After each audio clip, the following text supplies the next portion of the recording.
చూడండి, మనిషికి ఆ దైవం ప్రసాదించిన గొప్ప వరాల్లో ఒక గొప్ప వరం నాలుక.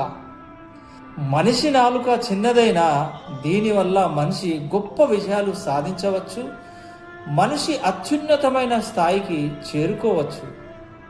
లేదా ఈ నాలుక వల్లే మనిషి పతనమవ్వచ్చు.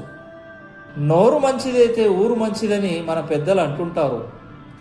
అంటే మనం మాట్లాడే మాటలు, మనం మాట్లాడే విధానం బాగుంటే కుటుంబంలోనూ సమాజంలోనూ స్నేహితుల మధ్య ప్రతి చోట మనిషికి గౌరవం లభిస్తుంది, అతని మాటకు విలువ ఉంటుంది.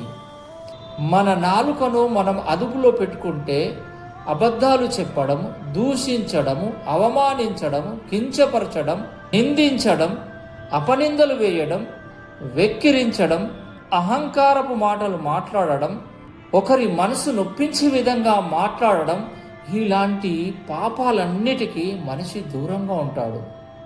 ఒకవేళ తమ నాలుకను అదుపులో పెట్టుకోకపోతే కుటుంబంలోనూ సమాజంలోనూ బంధుమిత్రుల మధ్య ద్వేషం పెరుగుతుంది. ఎన్నో సంవత్సరాల సంబంధం ఒక్క చెడు మాట వల్ల విచ్ఛిన్నమవుతుంది. ఈరోజు చాలామంది తమ నాలుక ద్వారా గాయపరుస్తున్నారు. ప్రజల మధ్య చిచ్చు పెట్టే మాటలు, ప్రజల్ని విడదీసే మాటలు, అహంకారపు మాటలు, వెక్కిరించే మాటలు మరి ఎక్కువైపోతున్నాయి.